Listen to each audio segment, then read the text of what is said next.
Shalom bien-aimés dans le Seigneur, nous vous saluons dans le nom précieux et glorieux de notre Seigneur Jésus. Nous sommes dans la joie de pouvoir réellement nous retrouver lundi. Chaque lundi, nous nous retrouvons pour pouvoir réellement célébrer le Seigneur au travers les cantiques et partager la parole du Seigneur au travers les cantiques. Que le Seigneur vous soit favorable, que le Seigneur vous bénisse. C'est votre bien-aimé, le pasteur Philippe Mukenge.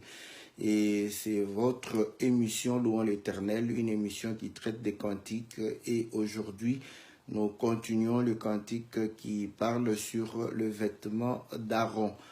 Parce que nous avions promis que nous allions pouvoir parcourir tous les éléments du vêtement d'Aaron. Que Dieu vous soit favorable. Nous saluons tous les bien-aimés qui sont fidèles à cette émission. La sœur Nadège, la sœur Cathy, nous saluons le bien-aimé Christian, le bien-aimé Gabin, la sœur Bia, la sœur Sylvie, nous saluons le bien-aimé Wilfried, nous saluons l'homme de Dieu Maurice, nous saluons le bien-aimé Jean-Marie, le bien-aimé Jean-Didier, le bien-aimé Bienvenu, Bienvenu Christ. Donc, tous les bien-aimés qui sont fidèles à cette émission, que Dieu vous bénisse, que tous ceux qui sont réellement fidèles à l'émission Louons l'Éternel, que le Seigneur vous soit très, très favorable. Nous saluons aussi tous ceux qui vont nous suivre en différé, tous ceux qui nous suivent réellement dans les heures tardives, après leur travail. Que le Seigneur vous bénisse, que le Seigneur vous accorde toute la force, toute l'énergie pour que vous puissiez continuer à pouvoir vous intéresser aux choses spirituelles, aux choses de l'esprit. Donc nous sommes dans la joie de pouvoir réellement nous retrouver tout autour de sa parole et nous croyons que Dieu est fidèle à sa parole. Lui qui a dit que celui qui fait de l'Éternel ses délices, il accomplira ses désirs. Donc, si les choses de Dieu, c'est ta joie, c'est réellement ta préoccupation, c'est réellement ce que tu désires, que le Seigneur puisse t'accorder ce dont tu as besoin, parce qu'il nous a promis de ne point nous inquiéter de ce que nous allons manger, de ce que nous allons nous vêtir et boire. Il est fidèle à sa parole, qu'il accomplisse cette parole pour la gloire du Seigneur. Que Dieu vous bénisse, que Dieu puisse réellement vous assister dans vos activités, partout où vous êtes, dans le nom puissant et glorieux de notre Seigneur Jésus. Nous saluons notre bien-aimé Marius, que le Seigneur vous soit favorable. Salutations à tous les bien-aimés. Nous croyons que Dieu sera fidèle. Comme vous le savez, le principe de l'émission, c'est de pouvoir réellement écouter un morceau de cantique et après quoi nous revenons, n'est-ce pas, sur le studio pour pouvoir parler de la part du Seigneur. Donc, nous allons pouvoir réellement choisir le morceau et pouvoir réellement écouter et après quoi nous allons revenir sur notre studio virtuel pour pouvoir réellement parler de la part du Seigneur. Que Dieu vous soit favorable dans le nom puissant et glorieux de notre Seigneur Jésus. Amen.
voilà, donc il chante que je sais pourquoi Aaron n'a pas de souliers, il est pieds nus. Pourquoi Aaron, n'est-ce pas, porte la robe, que la robe c'est le service, la tiare c'est la sainteté de Dieu, la ceinture c'est le service, le fait que le Seigneur soit serviteur, et le pectoral, l'amour de Dieu, et le caleçon, réellement que le Seigneur est juste. Voilà les éléments qu'il a énumérés au travers réellement ce cantique pour dire que l'habillement d'Aaron, c'est en fait l'explication de la parole de Moïse, et Moïse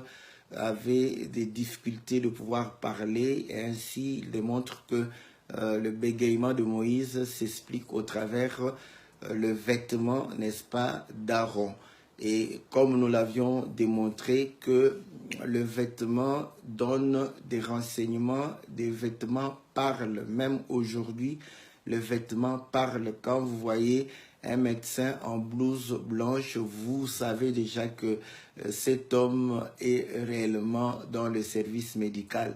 Donc quelqu'un qui porte la blouse blanche, vous allez le prendre comme un corps médical sans pour autant qu'il vous dise qui il est. Donc quand vous voyez quelqu'un en tenue de policier, vous n'allez pas lui demander qui il est parce que vous savez déjà que c'est un policier. Donc nous comprenons que le magistrat, n'est-ce pas, porte aussi des toges. Vous saurez que non, c'est un magistrat, c'est un avocat. Donc vous voyez, quand vous voyez les footballeurs, vous allez voir que non, ce sont des footballeurs, les judokas. Donc la tenue parle. Voilà pourquoi même nos frères catholiques disent que l'habit ne fait pas le moine, mais on reconnaît le moine par son habit. Donc vous allez comprendre que c'est vrai, parce que quelqu'un peut porter un habit et ne pas l'être. Donc le Seigneur le démontre quand il dit que voilà, les faux prédicateurs portent la peau de l'agneau. Donc ils portent un habillement semblable à ceux qui servent le Seigneur, mais au-dedans d'eux, ce sont des loups ravisseurs. Donc nous comprenons qu'effectivement le Seigneur démontre que c'est véritablement ce qui devrait être à l'intérieur qui devrait se retrouver à l'extérieur. Donc le vêtement, l'habillement parle. Même dans la Bible, vous allez comprendre que une veuve a une tenue. Donc quand on voit la tenue de la veuve, on sait que c'est une veuve. Une vierge a une tenue. Dès qu'on voit en robe bigarrée, on comprend que c'est une vierge.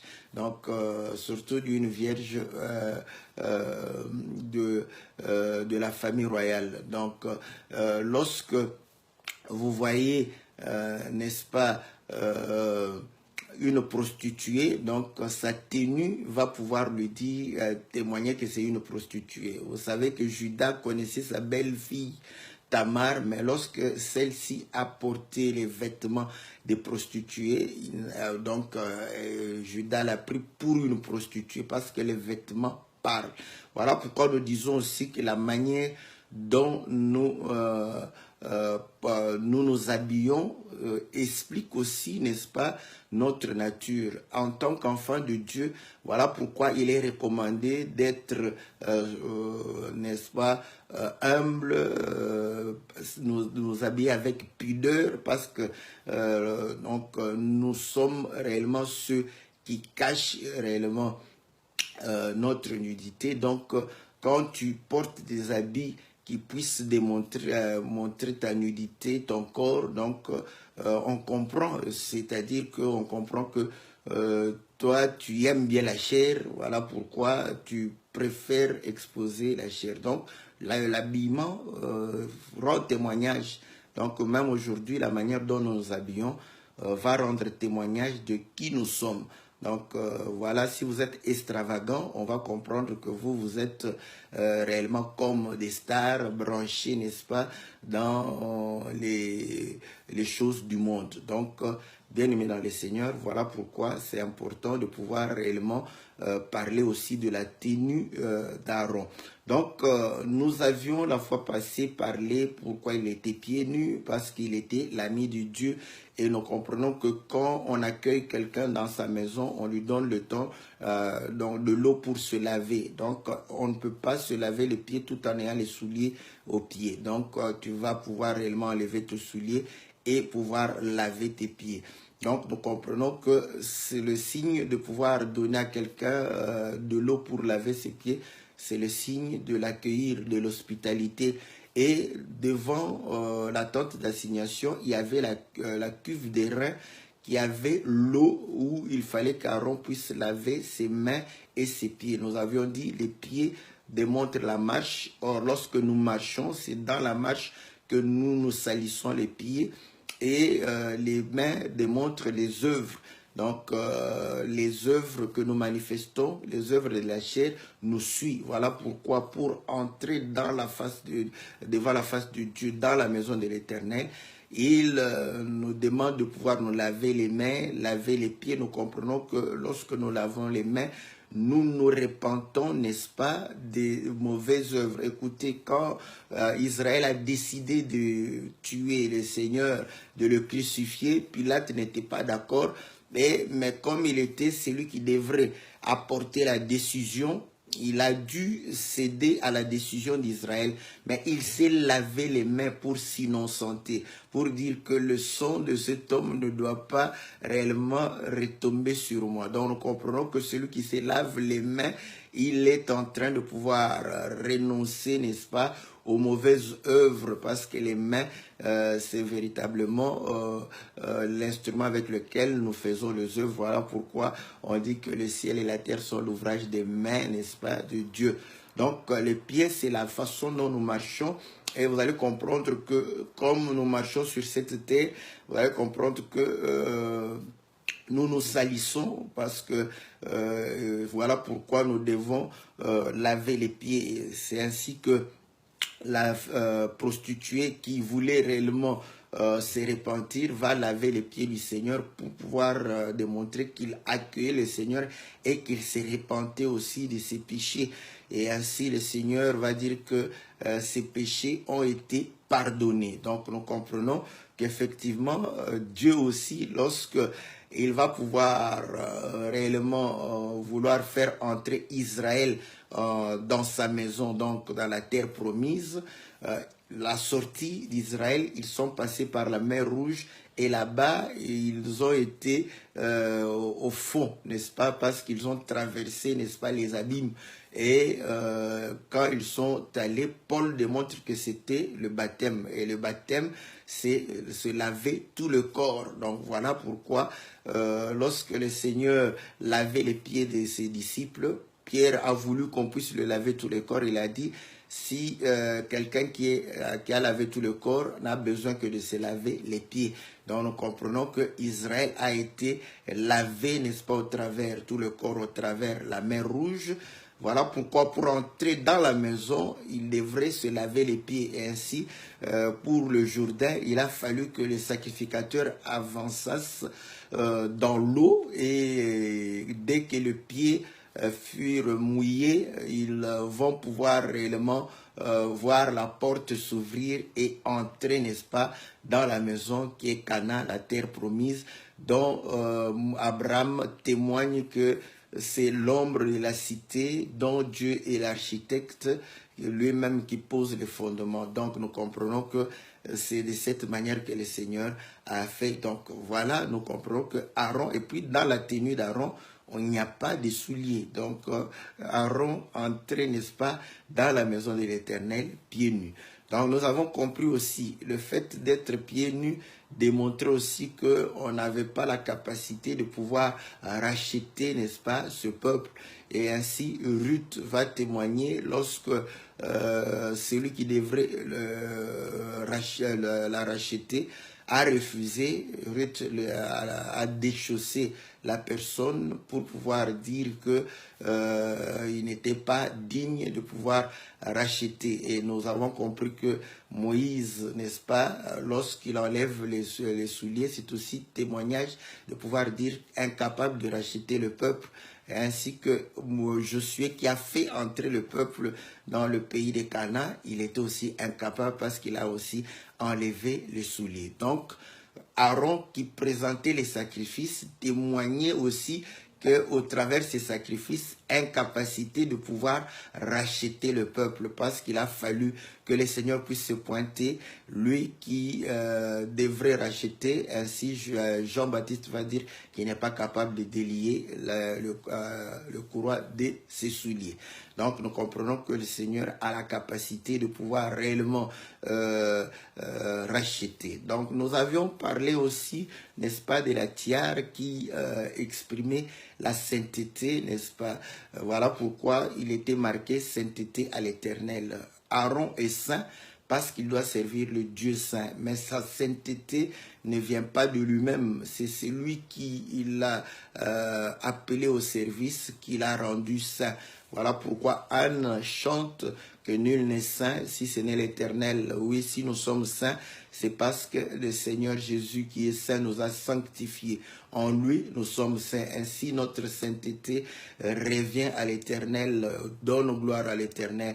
Voilà pourquoi, quand nous témoignons que nous servons le Seigneur, la Bible dit que nous devons nous éloigner de l'iniquité. Et ainsi, la sainteté que nous devons avoir, c'est la sainteté qui témoigne le service auquel nous sommes appelés pour pouvoir réellement élever le nom du Seigneur. On a parlé de la robe, n'est-ce pas, qui était bleue parce que c'est cette robe qui témoignait le service d'Aaron, et ce service était un service céleste. Ainsi, vous allez comprendre qu'il a été donné 6 jours au peuple d'Israël, et le 7e jour, il fallait que le peuple puisse réellement se reposer. Et nous avons compris que le peuple s'est reposé, n'est-ce pas, de ses œuvres. Cependant, dans le temple, Aaron et ses fils travaillaient. Donc, l'œuvre qui se faisait, c'était l'œuvre céleste, l'œuvre de Dieu. Voilà pourquoi le sabbat, Dieu va bénir le jour, bénir réellement le sabbat. Donc nous comprenons que ce que Dieu a fait, il a béni. Et sa parole est une bénédiction. Nous comprenons que le sabbat, c'est le jour où nous devons réellement servir le Seigneur.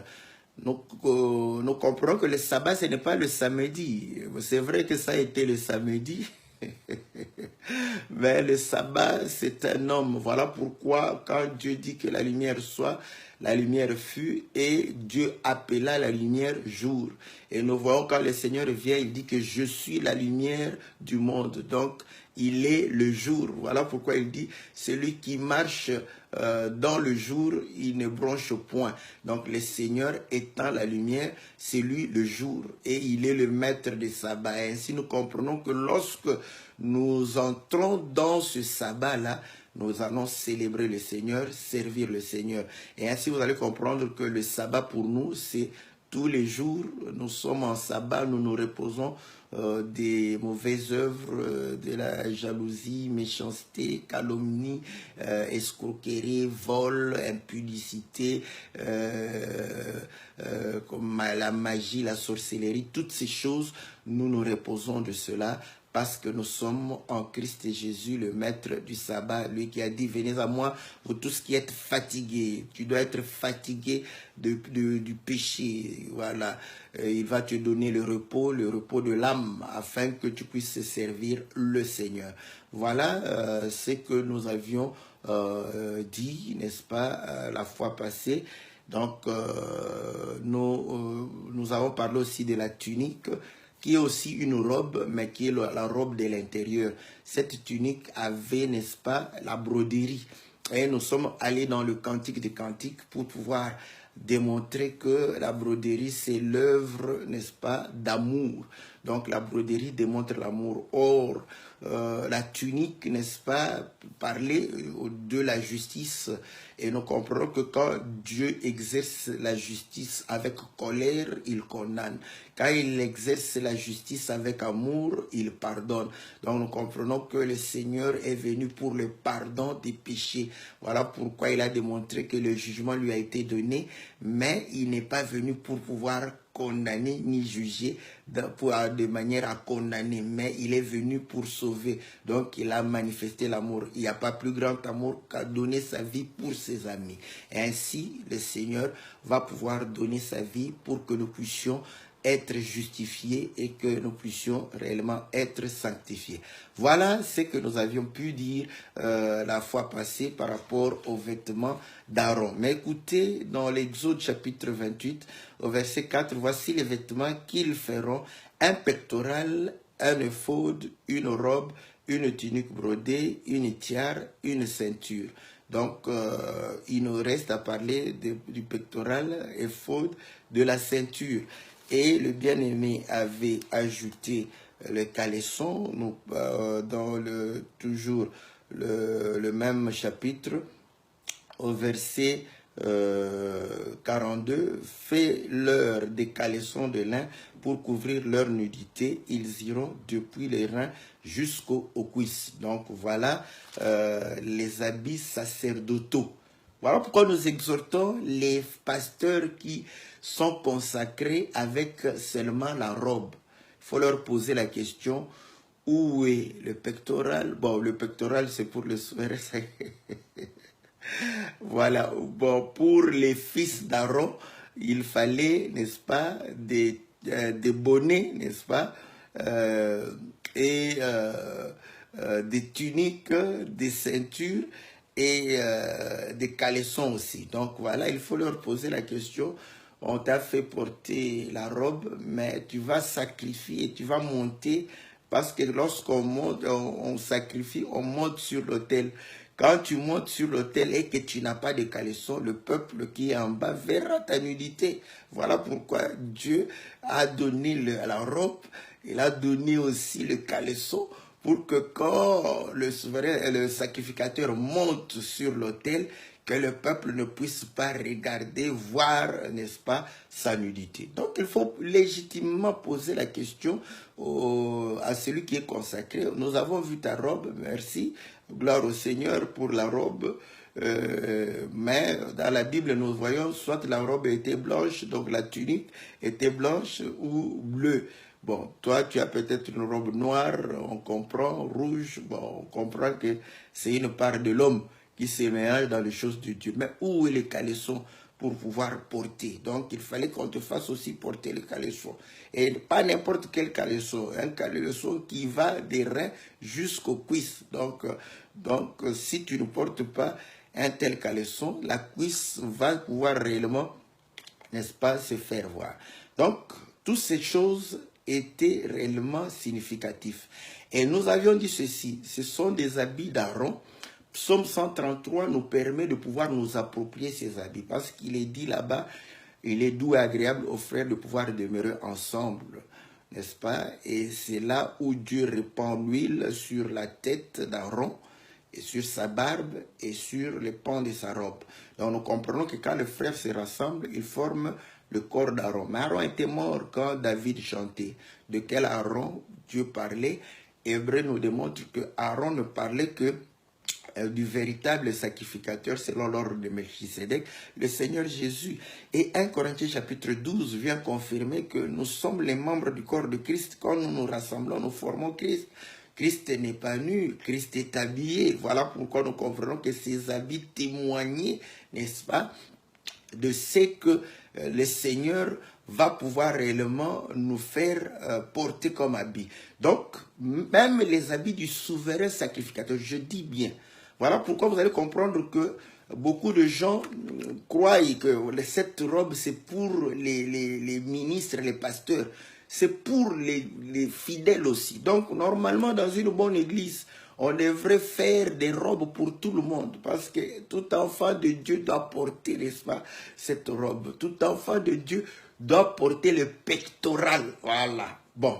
Je sais qu'on peut séparer, mais je n'aime pas séparer les hommes de Dieu du peuple de Dieu. Le Seigneur lui-même, Emmanuel, Dieu parmi son peuple.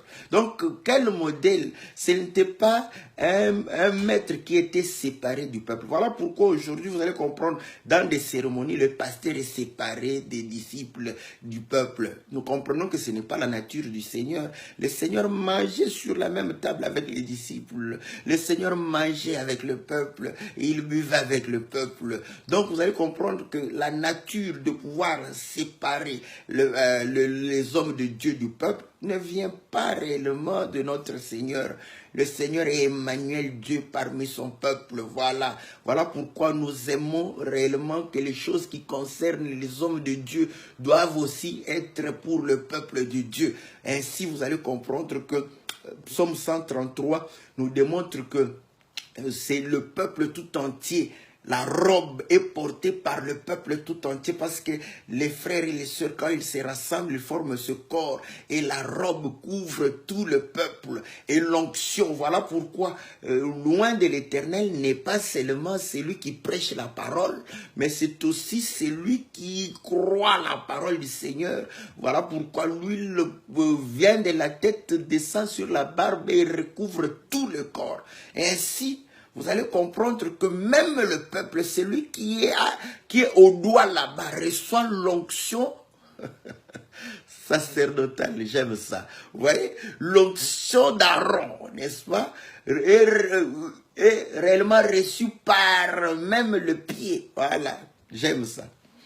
J'aime ces choses parce que vous allez comprendre que quand Moïse va pouvoir réellement oindre Aaron, il va témoigner cela parce qu'il va pouvoir prendre l'huile et mettre sur le pouce, mettre sur l'orteil. Donc, pour démontrer, pour mettre sur l'oreille aussi. Donc, vous allez comprendre que c'était l'image de pouvoir comprendre que tout le corps d'Aaron devrait recevoir l'onction, pas seulement la tête.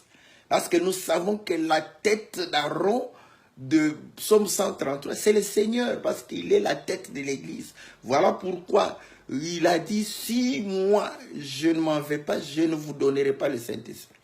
Donc vous allez comprendre que toutes ces choses nous concernent. Mais écoutez maintenant, la Bible dit ceci sur le pectoral. Nous lisons au verset bon, je peux commencer parce qu'ici, il va commencer avec les fautes. Au verset 6, ils feront les fautes d'or, de fil bleu, pourpre et cramoisi, de fin lin retors, il sera artistement travaillé. Donc, nous avons compris que le faute devrait être d'or. Or, l'or exprime réellement la divinité, la gloire. Voilà, l'or c'est la gloire. La gloire est liée à Dieu. À toi appartiennent la gloire, l'honneur, la puissance au siècle du siècle. Voilà pourquoi vous allez comprendre que le Seigneur, n'est-ce pas, s'identifie à l'or parfois. Écoutez, vous allez comprendre que l'arche qui représentait Dieu était tout en or. Donc, le lieu très saint, c'était le lieu où les choses qui étaient en or. Donc, pour démontrer la divinité. Donc, les fautes doivent réellement manifester, n'est-ce pas, la divinité. Le fil bleu, nous avions parlé du fait que du bleu, Dieu est au ciel. Voilà, le ciel est son trône. Voilà pourquoi vous allez comprendre que les choses concernant Dieu, ce sont les choses célestes, pas les choses terrestres. Et le Seigneur dit, pourquoi les choses terrestres? C'est pour nous expliquer les choses célestes.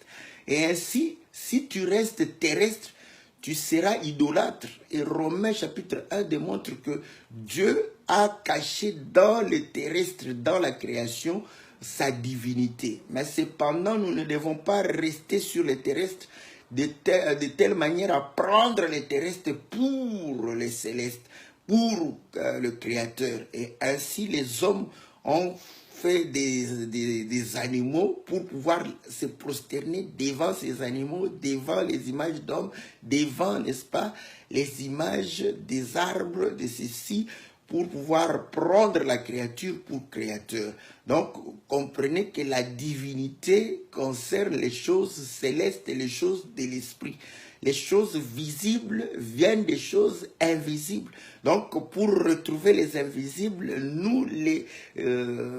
Dieu nous fait grâce de les lire dans le visible. Et ainsi, vous allez comprendre que Dieu qui n'était pas visible, nous pouvons pouvoir le voir dans le visible en commençant par Adam, car il créa Adam à son image. Ainsi, quand Adam marche ou fait quelque chose, nous avons les informations sur Dieu. Et nous comprenons que voilà pourquoi il s'agissait du fil bleu. Et il dit pourpre. Or, le pourpre, n'est-ce pas, était réellement destiné pour les rois. Je crois que c'est dans le livre de Juges, n'est-ce pas? Je crois au chapitre 8, je vais chercher l'écriture pour aussi, n'est-ce pas, moi-même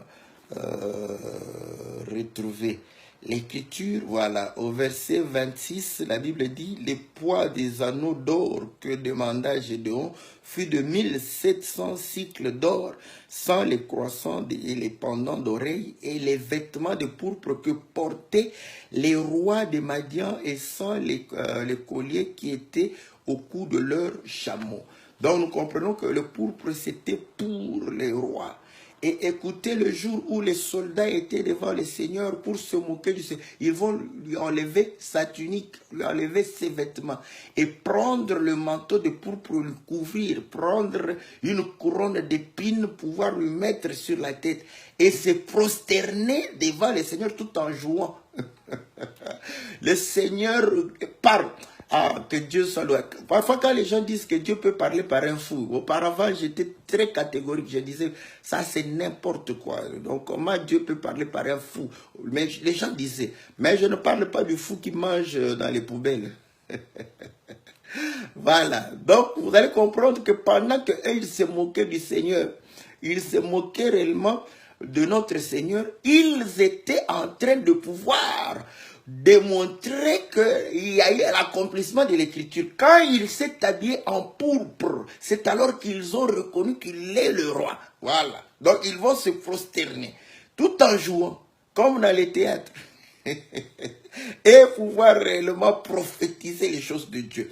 Que le Seigneur soit loué. Donc, le pourpre, pour démontrer, n'est-ce pas, la royauté, n'est-ce pas, la divinité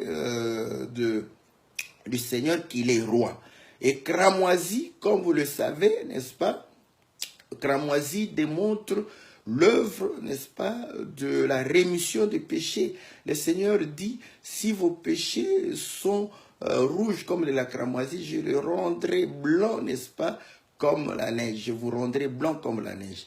Et vous savez que lorsque la prostituée, Rahab, c'était une prostituée. Vous allez comprendre que la nature de la prostitution, c'est une nature que Dieu est en train de pouvoir haïr. Mais parce qu'elle a reçu les envoyés de Dieu, et on va lui dire, mets le fil cramoisi. Et ainsi, tu seras épargné, n'est-ce pas, du jugement qui va tomber sur Jéricho. Donc, vous allez comprendre que c'est le fil cramoisi, malgré sa prostitution. Mais elle a été justifiée par le fil cramoisi. Donc, c'est l'œuvre de la justification. Donc, on ne va plus répéter partout parce que c'était ce qui était répété dans les différents ouvrages, n'est-ce pas, du tabernacle et tout ça sont les éléments, n'est-ce pas, essentiels que nous avons donnés. On y fera deux épaulettes qui les joindront par ces deux extrémités et c'est ainsi qu'il sera joint. La ceinture sera du même travail. Voilà, le faud. À quoi servait le faud? Parce qu'il était souverain sacrificateur, n'est-ce pas?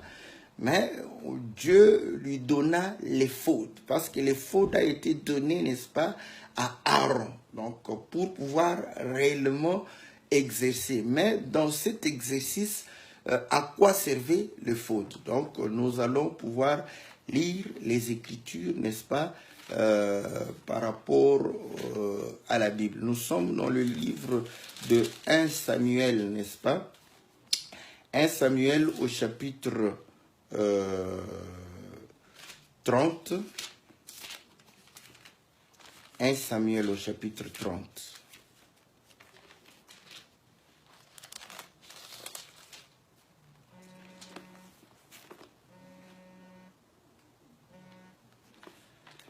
« 1 Samuel au chapitre 30, la Bible dit ceci, au verset 6. « David fit dans une grande angoisse, car le peuple parlait de le lapider. » Donc, c'est au moment où il a été attaqué, n'est-ce pas? Et on a pillé là où il était, dans Tsiklag. Et on a amené, n'est-ce pas, les hommes et ceux qui étaient restés là-bas en captivité. Donc, je crois les femmes et tout, voilà, il faut lire. Et le peuple voulait lapider David parce que tous avaient de l'amertume dans l'âme, chacun à cause de ses fils, voilà, de ses filles. Mais David reprit courage en s'appuyant sur l'Éternel, son Dieu. Et il dit au sacrificateur Abiatar, fils d'Achimelech, apporte-moi donc le faud. Abiatar apporta le faud à David, et David consulta l'Éternel en disant, poursuivrai-je cette troupe, l'atteindrai-je? L'Éternel lui répondit, poursuis, car tu atteindras et tu délivreras. David s'est mis en marche. Donc, David demanda le faud pour consulter l'Éternel. Le faute, c'était pour consulter l'Éternel. Or, écoutez, très souvent, quand le peuple allait pour consulter l'Éternel, lisez la Bible, vous allez voir qu'il consultait le prophète. Il n'allait pas consulter le sacrificateur. Donc, il consultait le prophète. C'était le prophète qu'on consultait pour consulter l'Éternel. Et le prophète, lui, ne portait pas le faute pour consulter l'Éternel. Mais David, pour consulter l'Éternel, va demander les fautes et il va porter les fautes et consulter l'Éternel par rapport à... Donc, nous comprenons que les fautes sur Aaron servaient de pouvoir consulter l'Éternel. C'est aussi un témoignage pour dire que le souverain sacrificateur qui viendra sera prophète. Voilà. Donc, ça, ce sont de bonnes choses que nous voyons là-bas. Donc, là, David va le faire 2 fois, je crois. Dans 1 Samuel, chapitre 23, n'est-ce pas? La Bible dit ceci. Au verset, voilà. Au verset, je commence au verset 1. On vint dire à David, voici les Philistins ont attaqué Keïla, et ils pillent les airs. David consulta l'Éternel en disant, irai-je, battrai-je ces Philistins? Et l'Éternel lui répondit, va, tu battras les Philistins. Tu battras les Philistins. Voilà. Et tu délivreras Keïla. Mais les gens de David lui dirent, voici, nous ne sommes pas sans crainte, ici même en Juda. Que serait-ce si nous allons à Keïla contre les troupes des Philistins? David consulta encore l'Éternel et l'Éternel lui répondit, lève-toi, descends à Keïla, car je livre les Philistins entre tes mains. David alla donc avec ses gens à Keïla. Il s'est battu contre les Philistins, il amena leur bétail et leur... voilà. Donc, il amena, n'est-ce pas? Bon, je donne je parle à mon épouse qui me suit, hein. Donc, parce qu'on est en train de m'appeler, donc si elle peut appeler parce que sa belle-sœur devrait venir, certainement, peut-être qu'elle s'est encore trompée. Donc, voilà, si elle me suit, donc parce que je ne peux pas l'appeler, donc que mon épouse puisse réellement appeler ma belle-sœur afin de pouvoir réellement l'aider à pouvoir atteindre le lieu où nous sommes. Bon, toutes nos excuses, c'est le direct. pour supporter nous. Sinon, elle va continuer à appeler. Elle, peut-être, ne sait pas que je suis en pleine émission. Voilà ce que je disais. Donc, voilà, c'est bien qu'elle puisse aussi suivre pour pouvoir aussi avoir ce message. Voilà. Donc, j'étais en train de dire au verset 7, Saoul fut ainsi informé. Voilà. Au verset 6. Lorsque Abiatar, fils d'Achimelech, s'enfuit vers David à Keïla, il descendit ayant en main l'éphod. Saoul fut informé de l'arrivée de David à Keïla. Il dit, Dieu le livre entre mes mains, car il est venu s'enfermer dans une ville qui a des portes et des barres. Saoul consulta tout le peuple à la guerre, convoqua tout le peuple afin de descendre à Keïla et d'assiéger David et ses gens. David, ayant eu connaissance du mauvais dessein que Saoul projetait contre lui, dit au sacrificateur Abiatar, apporte l'éphod. Et David dit, l'Éternel, le Dieu d'Israël, ton serviteur apprend que Saoul veut venir à Keïla pour détruire la ville à cause de moi. Les habitants de Keïla me livreront-ils entre ses mains? Saoul descendra-t-il comme ton serviteur l'a appris l'Éternel d'Israël? Daigne le révéler à ton serviteur. Et l'Éternel répondit, il descendra. David dit encore, les habitants de Keïla me livreront-ils, moi et mes gens, entre les mains de Saoul? L'Éternel répondit, ils te livreront. Voilà. Donc, il va consulter, n'est-ce pas, l'Éternel au travers l'éphod. Écoutez encore, lorsque David va pouvoir déplacer, n'est-ce pas, l'arche de l'Éternel, il va pouvoir porter l'éphod et danser. Ah, c'est là où nous disons que cette danse est une danse prophétique. Donc, voilà pourquoi les gens qui croient que quand ils descendent comme ça en disant que descendez, descendez, descendez pour Dieu, c'est la danse de David. C'est pas ça. C'était prophétique parce que quand ils portent l'éphod, vous allez comprendre que l'éphod, c'était réellement la prophétie, n'est-ce pas, sur le sacerdoce d'Aaron. Donc, l'éphod, c'est la prophétie. Écoutez, maintenant, pour comprendre le prophète, il faut que tu aies l'esprit du prophète. Pas seulement, je vais parler lentement ici, parce que quand je dis comme ça, les gens croient, le prophète prophétise. Mais ce sont d'autres prophètes qui examinent, c'est ce que Paul dit. Quand un prophète prophétise, 2 ou 3 peuvent se taire, les autres vont pouvoir réellement examiner. Donc, la capacité d'examiner une prophétie est donnée par le prophète. Mais maintenant, quand nous entendons en tant qu'enfants de Dieu, nous écoutons une prophétie. On n'est pas prophète parce qu'on prophétise, mais nous devons avoir l'esprit du prophète pour réellement examiner la prophétie et comprendre que c'est la prophétie qui vient de Dieu. Ainsi, vous allez comprendre que le Seigneur, quand il est venu, la femme samaritaine a dit, ah, tu es prophète. Lorsqu'il va pouvoir ressusciter la femme, le fils unique de la femme, on dit qu'un grand prophète nous a visités. Donc, il était prophète. Vous allez comprendre maintenant, pour comprendre l'esprit de la prophétie, nous devons recevoir l'esprit du prophète. Voilà. Voilà pourquoi le Saint-Esprit, c'est l'esprit de Christ. Bon, désolé pour les trinitaires. Je suis vraiment désolé. Le Saint-Esprit, c'est l'esprit du prophète Jésus. Ainsi, avec le Saint-Esprit, lorsque quelqu'un parle de la part du Seigneur, c'est le Saint-Esprit en nous qui atteste réellement que ces choses sont de Dieu. Voilà. Donc, vous comprenez, si vous n'avez pas les fautes, vous allez avaler tout. Parce que vous ne pouvez pas comprendre, examiner, ni éprouver. Or, la Bible dit éprouver tout esprit. Mais tu vas éprouver l'esprit avec quoi? Tu n'as pas l'esprit de la prophétie. Écoutez, la Bible dit ceci, voilà. Je vais lire une écriture qui va pouvoir certifier ce que je suis en train de dire.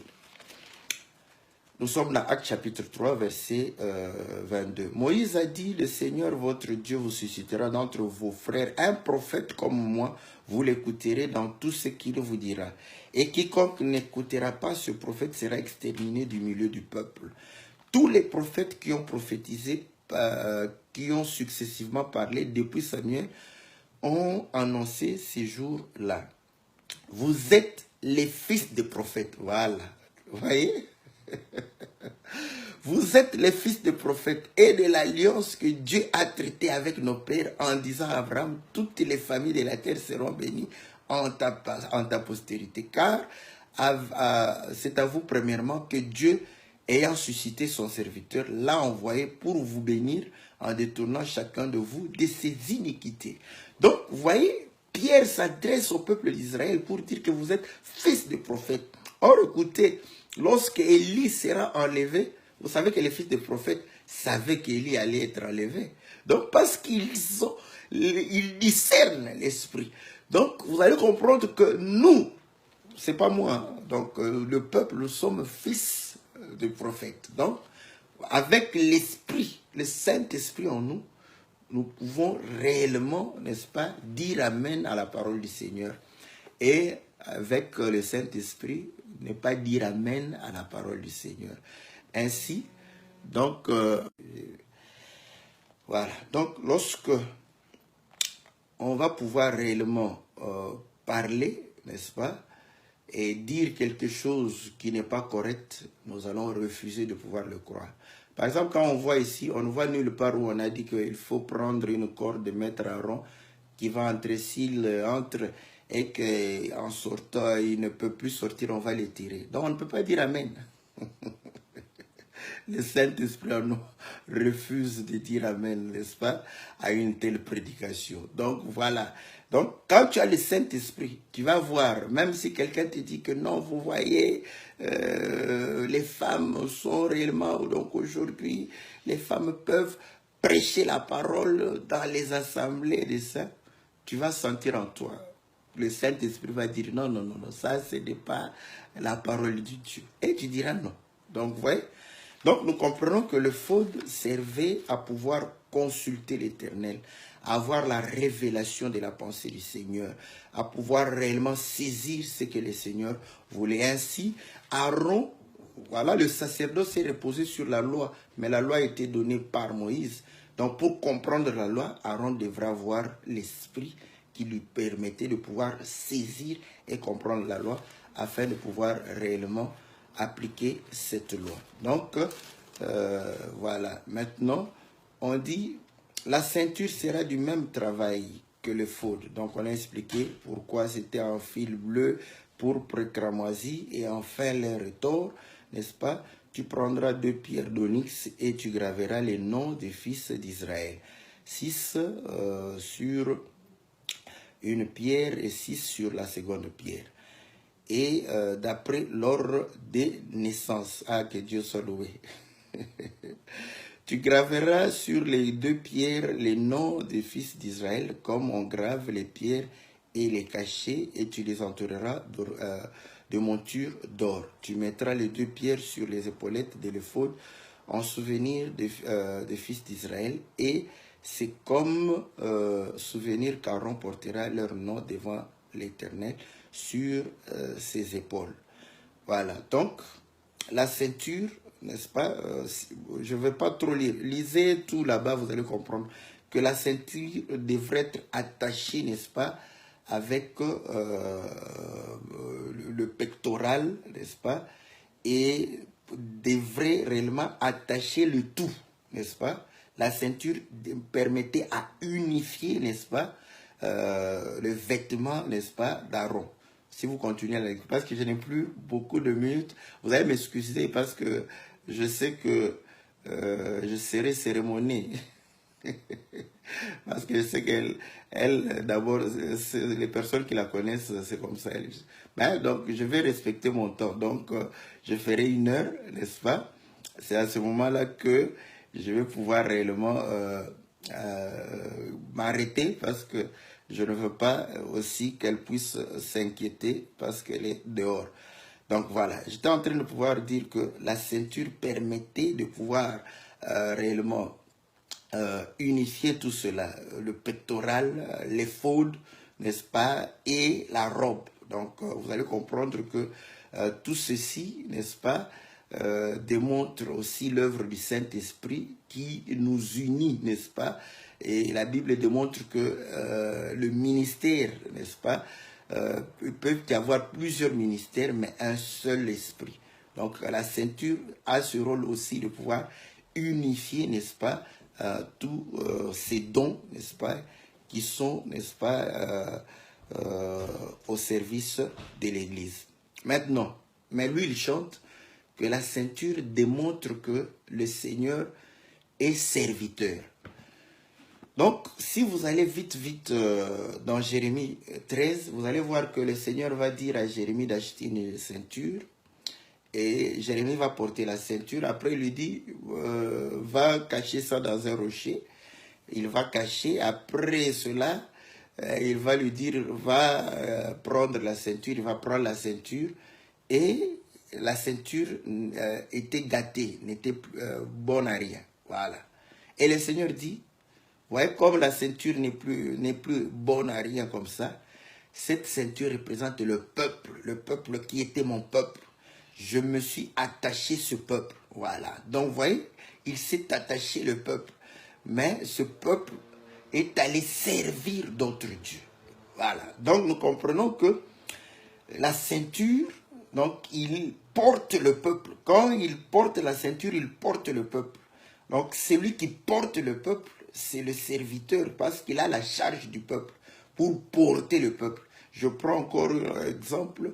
Quand le Seigneur parle, n'est-ce pas, de celui qui perd une brebis parmi 100, il va s'en aller et sortir la brebis de la fosse et mettre la brebis sur ses épaules, n'est-ce pas, et ramener, n'est-ce pas, la brebis. Donc, vous voyez, c'est celui qui porte, n'est-ce pas, la brebis. Cette brebis nous représente, donc, il nous sert. Lui, qui est Dieu, va pouvoir être serviteur. Voilà. Donc, afin de nous attacher à Dieu. Voilà, c'est ça aussi. Parce que la ceinture sert à attacher, à nous attacher à Dieu. Donc, il devrait devenir serviteur pour nous attacher. C'est ça même le rôle de Lévi.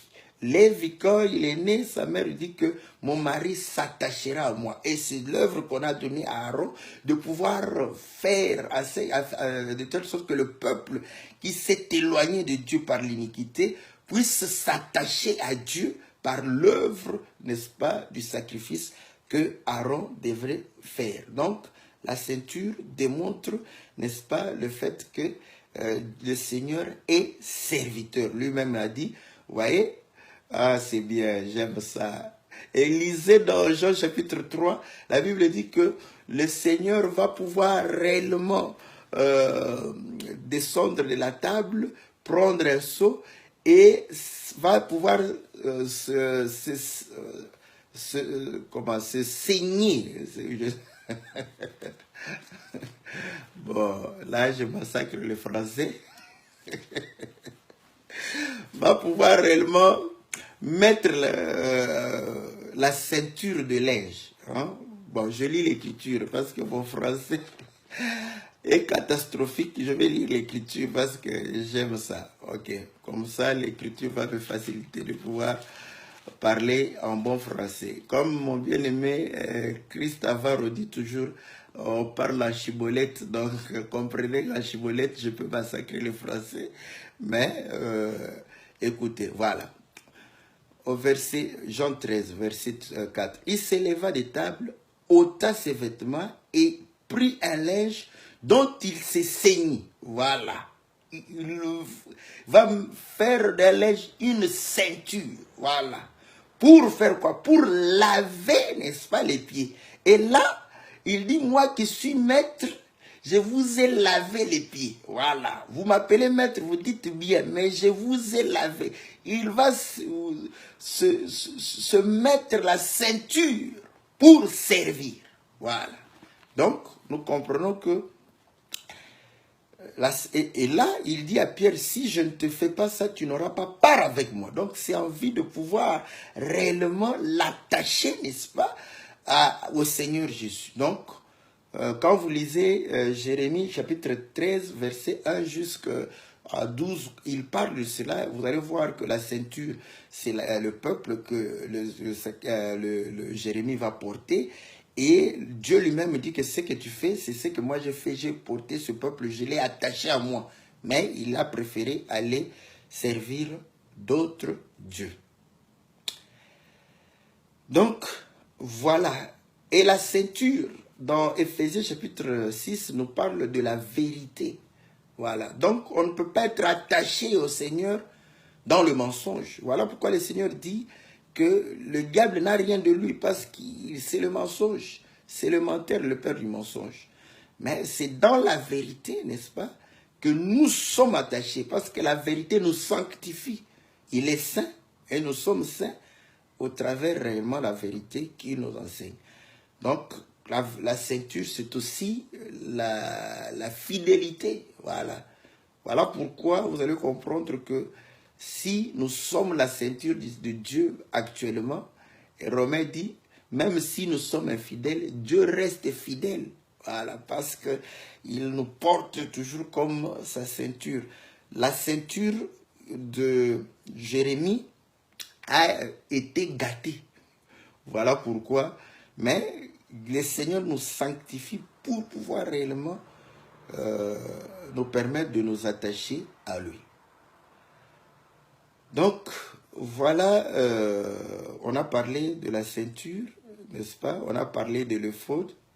Le pectoral va me prendre beaucoup de temps parce que quand même j'aurais voulu, parce que nous devons, quand je suis en train de parler, on sait que le pectoral c'est Aaron qui portait cela. Mais comme je dis que Aaron c'est nous, donc chacun de nous doit porter le pectoral sur lui, n'est-ce pas? Donc à ce moment-là, j'aurais voulu parler du pectoral assez rapidement, mais ça me prendrait beaucoup de temps. Je saute, n'est-ce pas? Parce que je ne suis pas obligé de poursuivre. Je prends, n'est-ce pas, le verset 42. Faites-leur des caleçons, n'est-ce pas, des lins, pour couvrir leur nudité. Ils iront depuis les reins jusqu'aux cuisses. Donc, nous comprenons que quand nous sommes consacrés à l'Éternel, comme Aaron, donc on doit nous faire porter les caleçons, n'est-ce pas, des lins. Et ces caleçons doivent aller, n'est-ce pas, des reins jusqu'aux cuisses. Parce que vous allez comprendre que la cuisse de l'homme ou de la femme fait partie de sa nudité. Voilà pourquoi nous exhortons les frères et les sœurs de ne pas exposer leurs cuisses. Parce que la cuisse, c'est seulement quand tu exposes. Parce que toi, tu te dis que mais c'est rien. La Bible dit que c'est ça la nudité. Pourquoi? Parce que si le caleçon ne va pas jusqu'au rein, n'est-ce pas? Le caleçon, c'est comme le caleçon qu'on fait porter les Jésus à la croix, n'est-ce pas? Vous allez voir que ce caleçon est juste, n'est-ce pas, au niveau des reins. Donc à ce moment, toute la cuisse est dehors. Quand la cuisse est dehors, c'est la nudité. Voilà.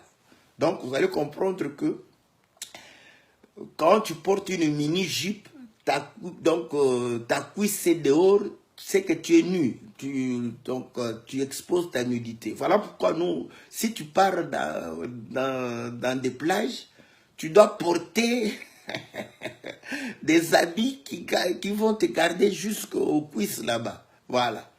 Vous savez, d'ailleurs, j'ai suivi comment on dit la libération de la femme.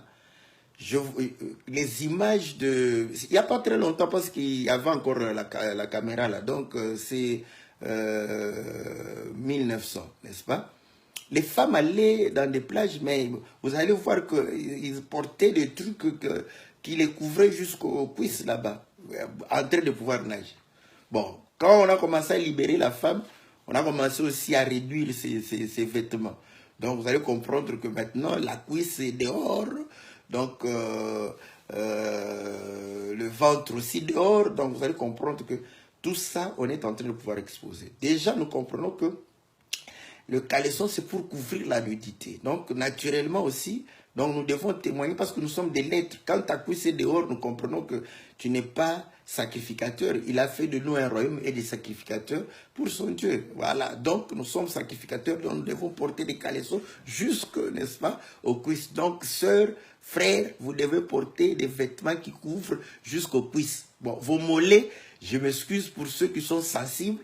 Donc moi, si les mollets, je peux les voir, je n'ai pas une écriture qui condamne ça. Parce que les gens maintenant, certains se disent, oh les mollets, si tu as l'écriture, mais moi je n'en ai pas, je n'invente pas d'écriture. Donc, si vous couvrez votre corps jusque, n'est-ce pas, aux genoux, voilà. Donc on est quitte. On sait que vous couvrez votre nudité.